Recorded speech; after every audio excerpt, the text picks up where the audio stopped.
Hey, welcome replay viewers and current live viewers. Just another Sunday.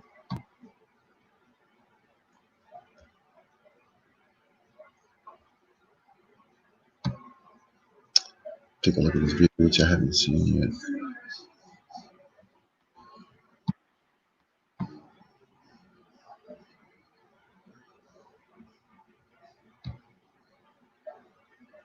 Dang it. Okay, let me see. How do I do this? Exit. Okay, let me go back over here. And do this. Do this.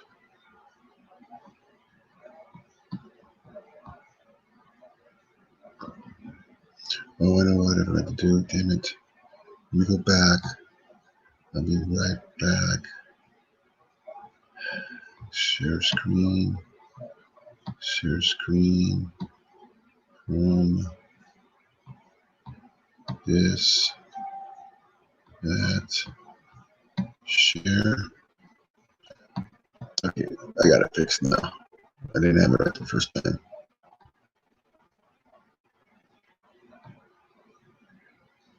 Insurance, you switch to Geico. It's what you do.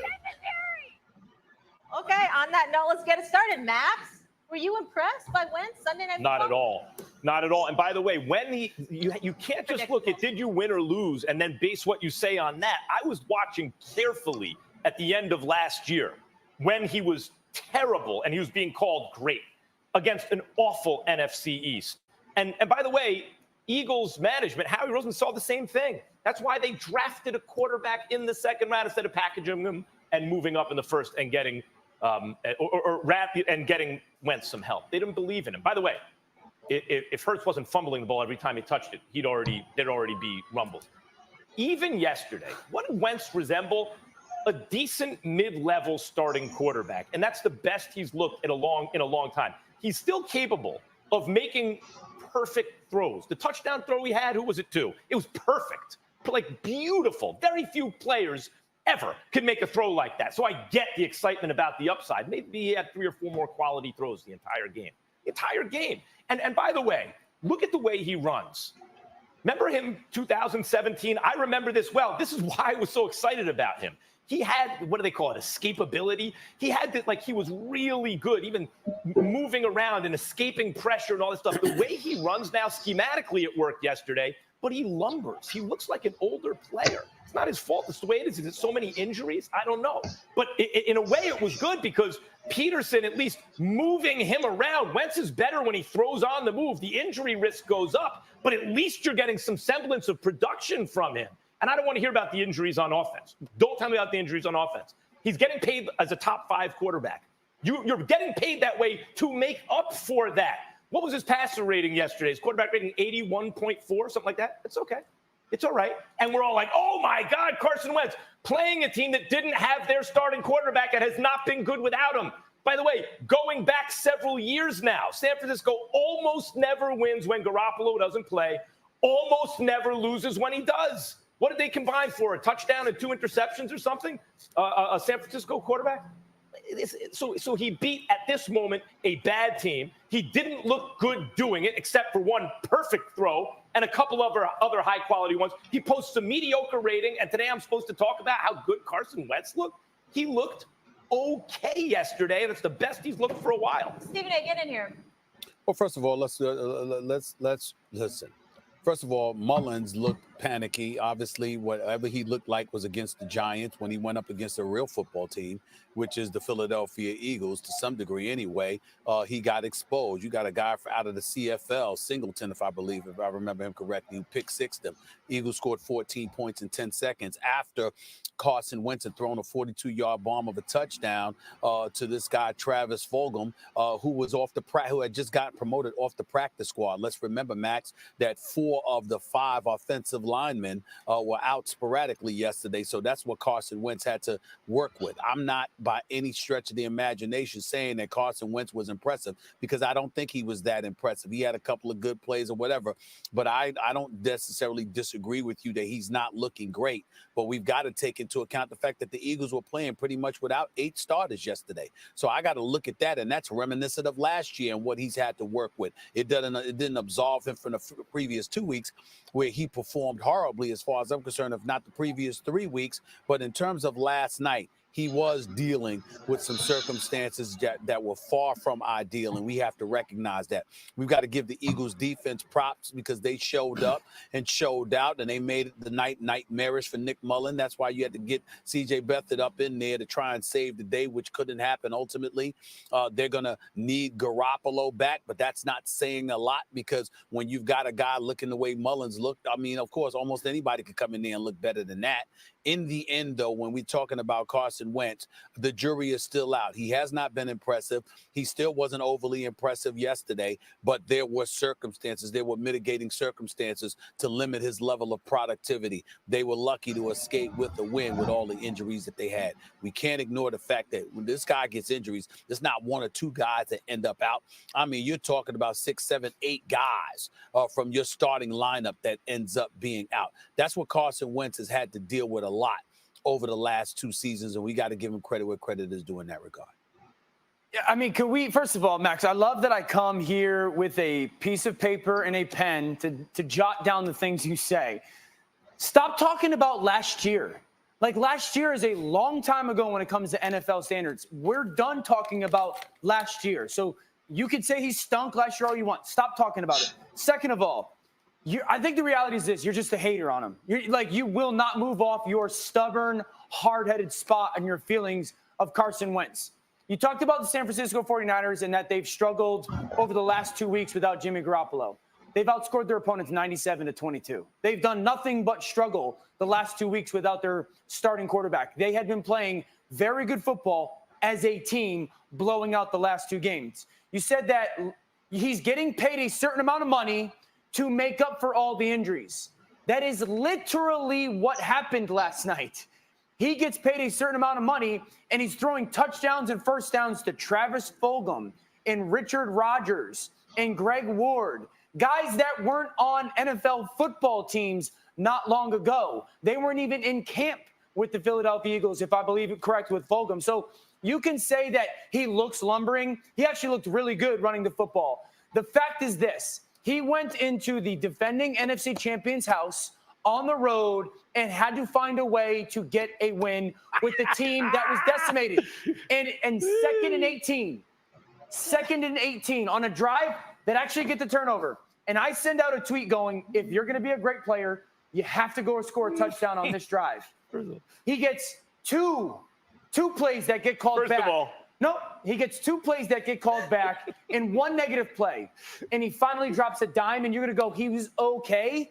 Like, at some point, you got to see the ball go in the basket, right? You got to see the ball go in the basket. You're just a hater. Between you and me, you can accuse me of being a Tom Brady hater or something like that. People say, you've been swinging like, and you miss can, on, you by the can, way. you can 5 accuse me of being a hater to different players 5 in recent years. yesterday. Like, I understand why someone would say that, right? Whether or not it's true. You can't accuse me of being a Carson Wentz hater. Thanks for watching ESPN on YouTube. For live streaming. Dang. Whoa. You're all upset.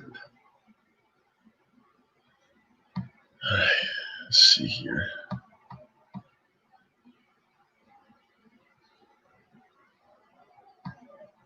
Let's take a look what's going on with this.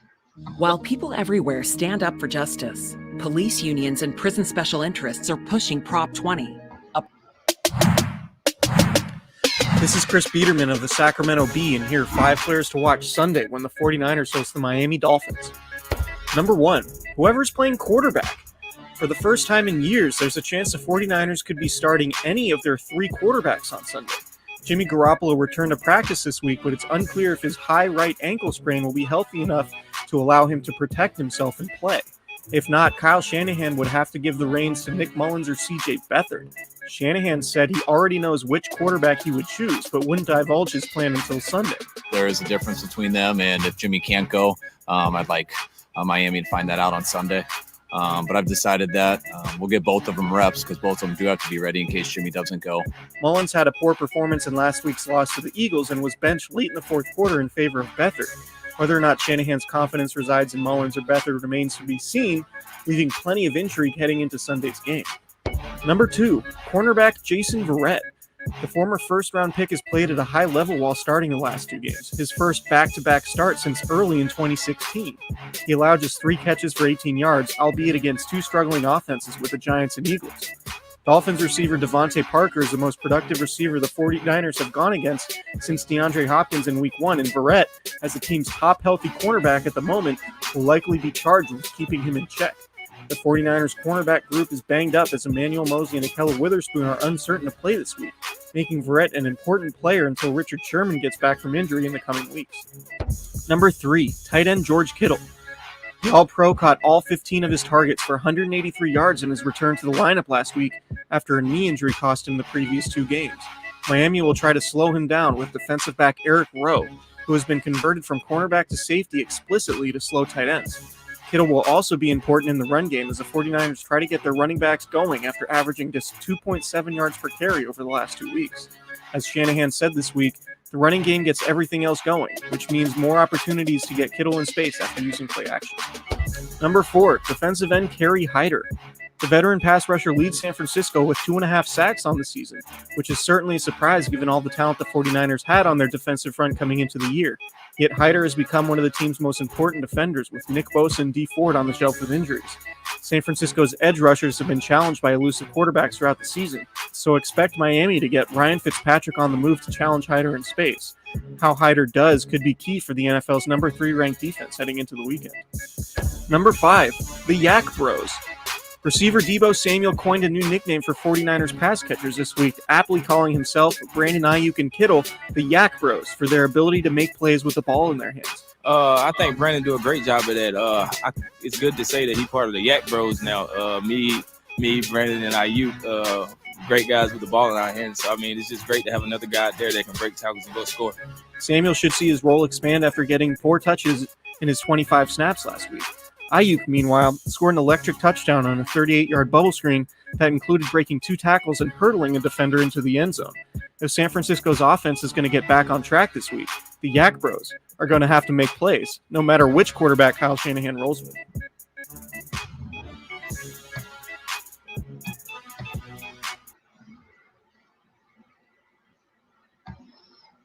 Okay, well, we know that much. Just back on there. Let's take a look at what the next thing is.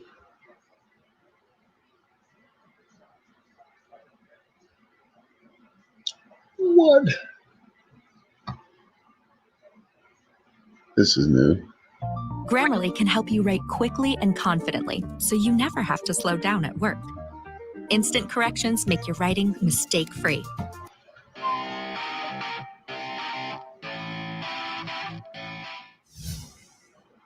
First question here comes from Vincent Super Chat. You know what that means? You are first on the list. Vincent says, we need more than two 2-9 sets because our offensive line is our biggest liability. I agree. The problem is Jordan Reed got hurt, and you can't really trust Charlie Warner or Ross Dwelley. I know a lot of people are high on Ross Dwelley. Charlie Warner, of course, got injured, so he can't use it right now. They would love to, but with Reed being injured, it makes it a little bit more difficult. I've been shocked at how bad the O-line has been. That's The old. O-line is supposed to be Trent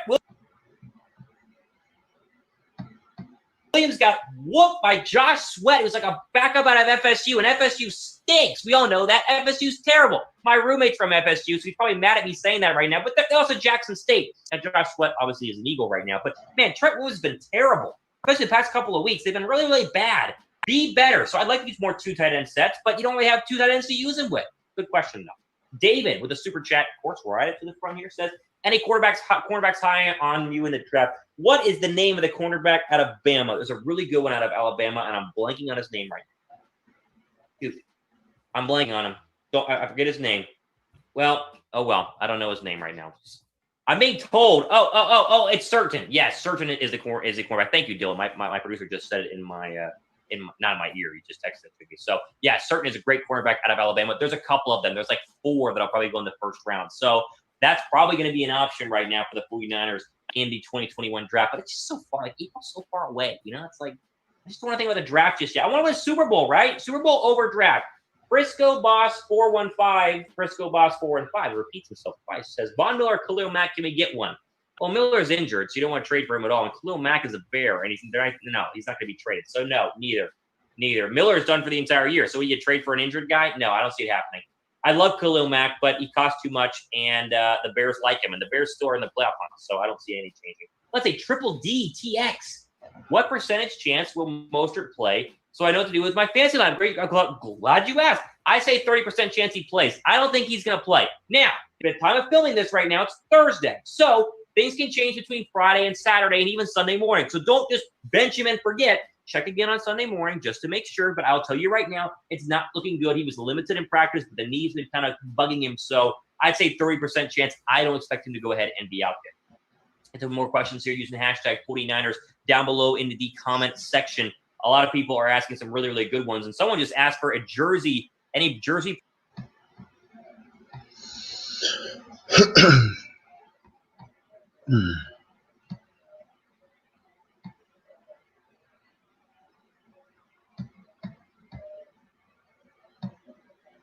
Vote yes on Prop 22 to save app-based jobs and services.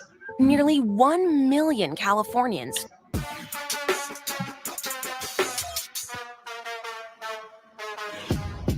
I predicted the 49ers would blow out the Philadelphia Eagles last week. I was just a bit off. Let's try this one more time. The 49ers will blow out the Miami Dolphins at Levi's Stadium on Sunday. We'll beat them by 2 touchdowns and make the game seem easy. Here are 5 reasons why I'm so certain the 49ers will destroy Miami. He said the same thing last time. Jimmy Garoppolo will make the whole team better and more confident. Fair or not, it seemed like the 49ers lost confidence in Nick Mullins the instant he overthrew Kyle Juszczyk in the first quarter against the Eagles. And I don't know how anyone could have confidence in the other backup, CJ Beathard, whose career win-loss record is 1-9. So Garoppolo's return is huge for the 49ers. They still believe in him because he's good and still wins most of the time. And although he's had issues turning the ball over the past few seasons, he has committed 0 turnovers through a game and a half this season. So even if he's rusty and less than 100% healthy, he should be experienced and mature enough not to give away a game against an inferior opponent. The 49ers run game will be better than it has been recently. I say this not knowing whether running back Raheem Mostert will play. He's questionable with a knee injury. And he definitely is the 49ers' best running back. But even if he doesn't play, the 49ers run game should improve. Why? Because of Garoppolo. When he's out, opposing defenses stack the line of scrimmage to stop the 49ers run game. You would too against the Niners. They're a run-first team. But when Garoppolo is on the field, opponents respect his arm. So they back off the line of scrimmage just enough to give the 49ers running back space to run for big gains. I predict the 49ers will run for 200 yards against the Dolphins, and we'll see lots of end-arounds, reverses, and jet sweeps. Kyle Shanahan took heavy criticism this week for not calling more of those plays against the Eagles. I'm guessing Shanahan heard the criticism and will correct his mistakes. The 49ers will be fresher than last week. Before playing the Eagles, the 49ers spent a week on the East Coast. They did this to avoid back-to-back cross-country trips to New Jersey. And the strategy paid off because the 49ers beat the Jets and the Giants in consecutive weeks. But when you spend a week on the East Coast and then travel back to the West Coast, you get jet lagged. It takes days to readjust your body to West Coast time. I'm sure you've experienced this. Didn't the Niners seem jet lagged against the Eagles? Trent Williams looked half asleep on the field. The entire team seemed lethargic, flat, and sloppy. Same thing happened to the 49ers last season when they spent a week in Youngstown, Ohio. They came home, played the Pittsburgh Steelers, turned the ball over 5 times, and just barely squeaked out a win against a team playing a backup quarterback. In both cases, you could argue the 49ers were jet lagged. They definitely won't be this weekend. The Dolphins' offensive line stinks. It stinks so bad, they won't let their first-round pick, quarterback Tua Tagovailoa, play behind it yet. They keep him on the bench and let 37-year-old journeyman quarterback Ryan Fitzpatrick serve as the crash test dummy while the Dolphins rebuild. So even without Nick Bosa, Dee Ford, and DeForest Buckner, the 49ers still should disrupt Fitzpatrick and force him into making bad decisions. And Fitzpatrick loves making bad decisions. He could throw 3 picks in a game any given week. Eric Armstead will contain Fitzpatrick in the pocket. Armstead was one of the main reasons the 49ers lost to the Eagles. He couldn't contain Carson Wentz in the pocket. Sometimes Armstead was undisciplined. Other times he simply wasn't athletic enough to chase down Wentz, which is understandable because Armstead is 295 pounds and Wentz is 220 pounds and fast. Tough matchup. This Sunday, Armstead faces a similar dilemma, a quarterback who wants to scramble and buy time. And Fitzpatrick is a good scrambler. He has rushed for 85 yards and 2 touchdowns the past 2 games. If Armstead continues to rush without discipline, he'll let Fitzpatrick do what Wentz did, and the 49ers will lose. But I'm guessing Armstead won't let Fitzpatrick escape the pocket, because I'm guessing after Armstead watched my film breakdown from last week, he'll make sure to contain Fitzpatrick. Call it a hunch. Okay.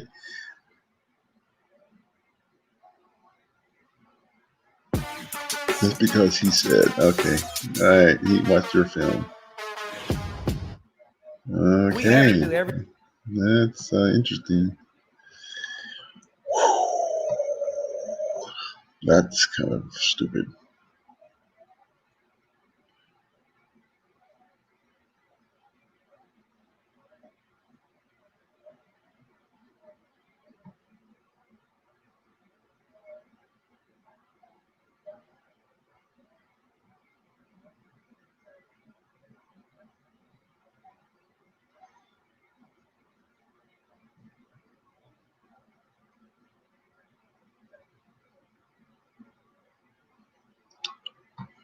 All right.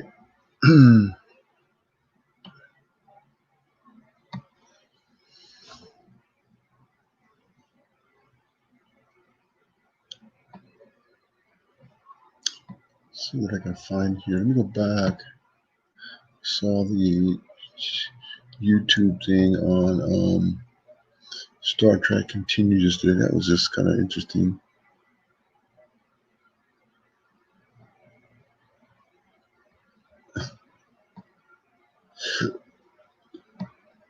You're a racist.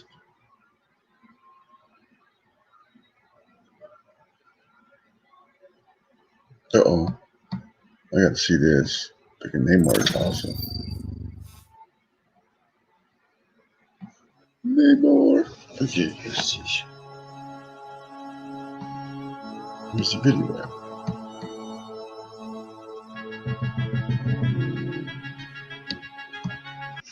Let me go back.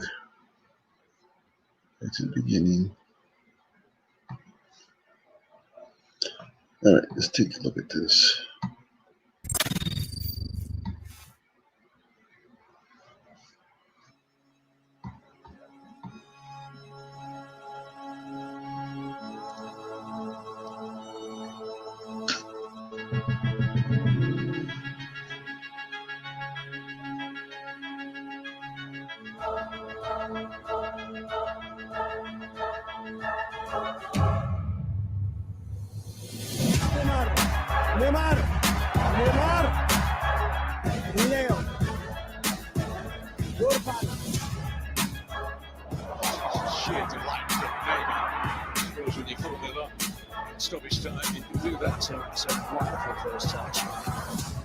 Conseguiu evitar ali o Lobatão. Olha o Neymar, rapaz, meteu um chá. Outro Sterling foi recolhendo sombreiros, um aqui e outro lá. Olha o primeiro, ó. Cavadinha, botou. Right, something. Here's Verratti. Might be through the legs, Dave. Might be through the legs. Kurzawa. And Neymar with a nutmeg on Forrest. Those dancing feet, which have been doing good work in the nightclubs of late by the sounds of it. Vamos ver a matada do Neymar. Chega perigosamente dentro da área o Barcelona em busca do quarto gol. Neymar também tentando abusar. Sampaio tá aqui ligado com a gente. Denilson Campos. Clodoaldo on the back. Terrific from Neymar. As this is great skill from Neymar as they skip past 1-2. Neymar. 1-2 wasn't going to let him get away. Chance now for Neymar to torment Sergio Gomez. Here comes a Brazilian. Great skill. Severe pressure. Here's Neymar. Skips away from the first man. He draws the foul out of Torreira. That's close to the penalty area, Kevin. Really close. Neymar with a wonderful touch to get past Barragan. Pulled to it. He's been dispossessed by Verratti though, and how about that from Neymar? Brilliant, quite incredible from the Brazilian. Neymar, and this is quite sensational. That's Ahí, bravo, atención, queda corto, lo sigue buscando Neymar, la Juanfe repetido, ahí la presión, Ramírez. le fameux circuit Verratti, Neymar, Mbappé au Paris Saint-Germain. Neymar, il est récompensé, alors là c'est intérieur. Chance now for Neymar to torment Sergio Gomez. Here comes a Brazilian. Great skill, wonderful quick feet from Neymar, and he's still going here, picked up Barca, but... And now Neymar. Neymar still in the penalty area. Super skills from Neymar. Absolutely brilliant from the Brazilian. Going between Sarr and Sanson. O que vai acontecer agora? Vamos ver. Escapou e primeiro para o Jefferson. Esse é o primeiro lance em cima do Moura Inglândia, né? Alba so often makes an extra man. Neymar, who doesn't need an extra. This is the Neymar run. It would have been a worthy final, Gary, wouldn't it? oh Neymar, oh ce qu'il a tenté. C'était magnifique, mais c'est sorti. Et il y aura 4 minutes de temps additionnel. Pulled to it. He's been dispossessed by Verratti though, and how about that from Neymar? Brilliant, quite incredible from the Brazilian. Linha do corpo do Neymar. Valeu o esforço do brasileiro, impediu a saída da...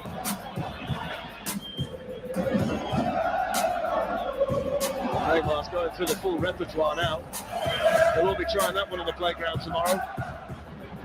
Audacious, it's still potentially alive. Oh, what about that from Neymar? Denied. But then the skill on the byline, putting it through the legs of the defender. This is just outrageous. That's just showing off Neymar. I think that's what Conte thought as well. There's Coutinho. Neymar. Oh, brilliantly done, Neymar. Superbly done.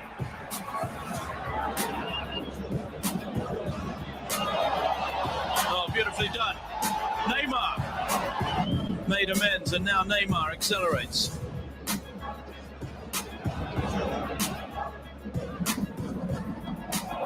Brilliant touch by Neymar. Neymar. Oh, through the legs brilliantly of Suarez. That's amazing.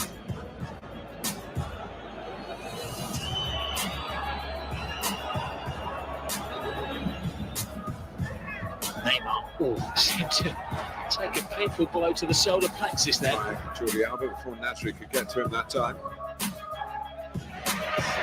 Eye-catching work again from Neymar.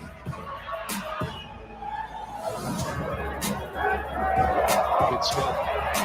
Finds himself some space, and then it was denied him in the end. Trick there from Neymar to wriggle away from the challenge. Assist there. Good ball. It is a good ball. Tempting one for Neymar. He draws Rodas. Well, makes him look a little bit foolish. Payback time here for Neymar. There's Jordi Alba. Neymar. Amazing skills from Neymar. He's enjoying the battle. President starts making for history. Neymar. He wasn't going to let him get away. Is there an escape here for Real Sociedad? They don't have possession for long. Bit of trickery from Neymar. That's lovely skill from Neymar. Nice touch from Neymar. And then the sandwich between Bergantinos and Juanfran. From the set piece, the coach that was coming from attack. Neymar going to Juan Suarez. Referee says he wasn't a foul. The body's on the floor. Good spot. Finds himself some space, and then it was denied him in the air. Jabba nearby. Oh, lovely from Neymar. Brilliant play. Cavani goes down again. He's looking for amazing skills. He's enjoying the back. Doesn't most likely just yet. Neymar stepping over the ball, taking Ndakapa out of the game into the near post. I think they can.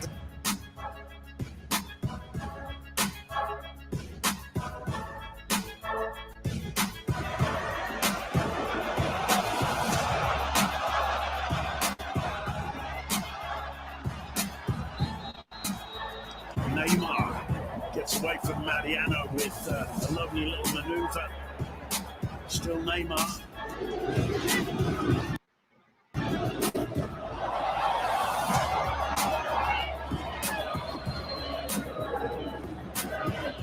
Jeez, 3 guys on them. Lovely footwork there from Neymar. Absolutely brilliant stuff from the Brazilian. Потому что в каждом из матчей Париж использует двоих. Наверное, не было шансов сыграть на опережение у аргентинца. Neymar. Neymar, look at that lovely little flick. Mbappe's on the pitch. It's time to party. Good skill. Finds himself some space, and then it was denied him in the end. Neymar. He's enjoying the battle. The game here at the Real 4. Lovely dummy from Neymar. Takes him serenely away from Juanfran. Here's Neymar. Pulling him back. Yeah, referee's not a given. Going to put him for Party's right. Referee Jérôme Brizard stepping in. Neymar just showing him up afterwards before buying his compatriots on that occasion. Puisse la diriger de la cadence. C'est sorti. Intenta dejar para Neymar. Oh, la jugada de Neymar, la rabona al segundo palo y ahí estaba Samasa atrapando. Qué detalles nos deja Neymar, Bueno, sí, detalles que valen. Nicely played by the former Stoke man, and what about that? Look at that. Fantastic.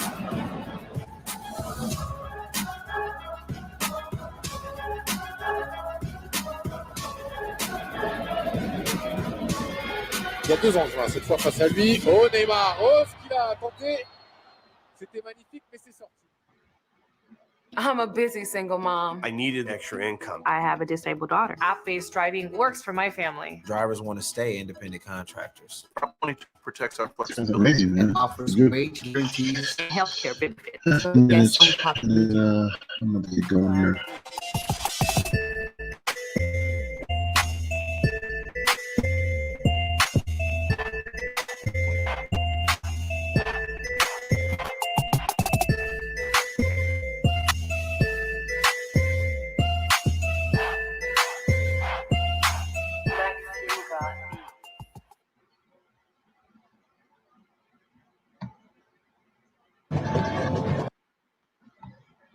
All right. Let's see. I'm gonna go back out here. No. Let's see here.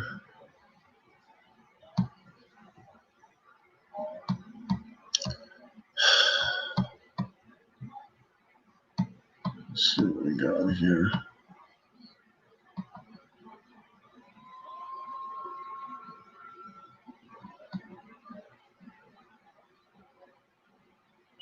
So much crap out there.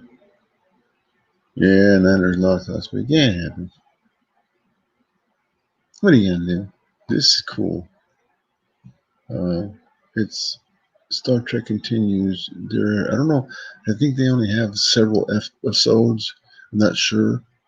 One season or something, and it's a continuation story of the original Star Trek. It was kind of weird. I never heard about it until yesterday, so apparently it's been out for a while. But yeah, the first time I heard of it. It's kind of cool. Episode 11. See, there's 11, part 2, episode 11. So there's probably like a full season, and I want to catch up on that and start watching it. That would be kind of interesting. Oh, this crap we're getting here. Oh, that was last year. Here's this one. Those 6. I wish I'd have it sequentially. All the I seen the first one last night. I want to be able to see them sequentially. I already seen episode 1 last night. It was just weird, man. They brought back one of the actors from the original series that was starring in one of the episodes, and he's like, 80 years old now, 90 or something. It's pretty interesting. Here's episode 7. I'm gonna try to watch them all. I saw some Van Halen videos yesterday.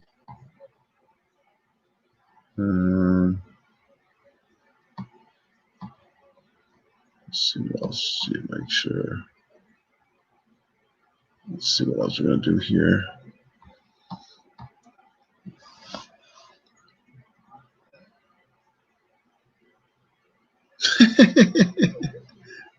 This is cool.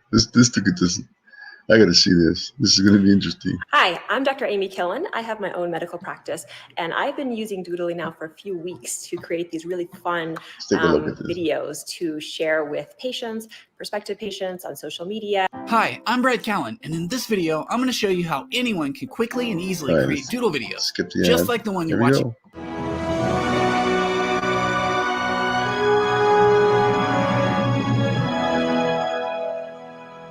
Sir, is he? Deep in the Tanana forest, spring has just begun, bringing with it an abundance of new life. This is stupid already. The elusive silver-breasted mottle, once plentiful in this valley, now on the brink of extinction. Naturally playful and incredibly curious, the mottle spends his day frolicking through the ferns. Oh my! A mottle cap has spotted our camera. A closer look.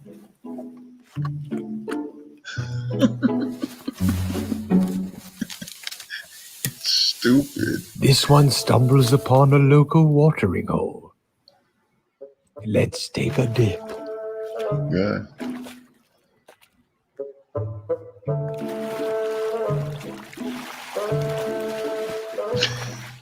The average mottle will feed for 16 hours a day.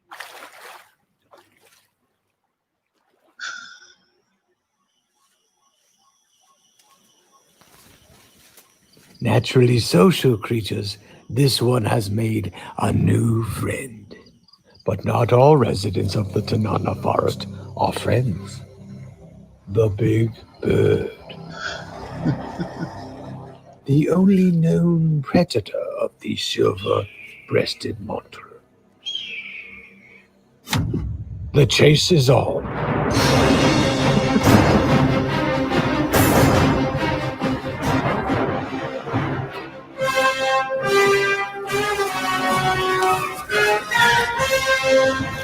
What the mottle lacks in speed, it more than makes up for in stamina.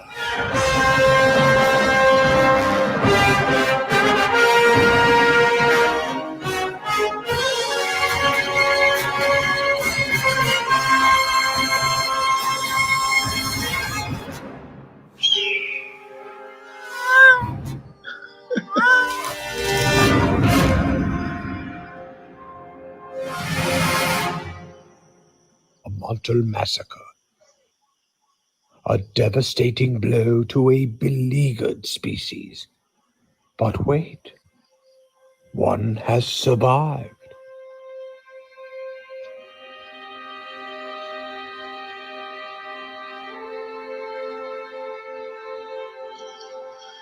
Oh my gosh, it's ridiculous.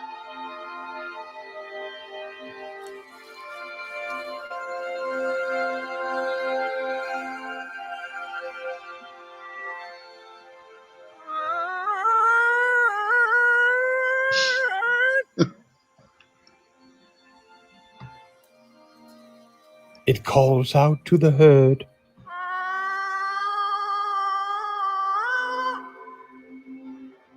No response. With temperatures dropping, surviving the night shall be no easy task. Extinction may be inevitable.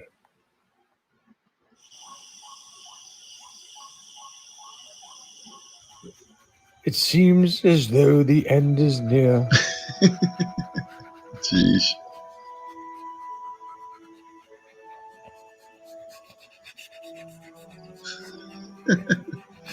Oh.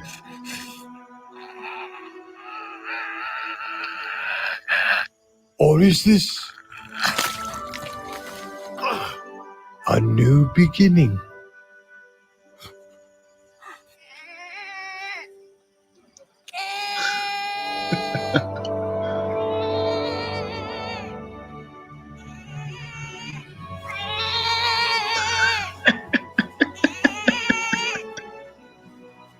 Life finds a way. Oh my God.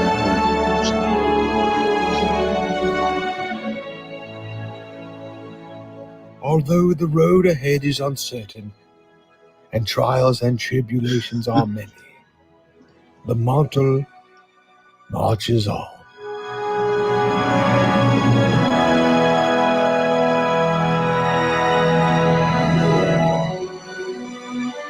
All right. We'll end it on that note right there.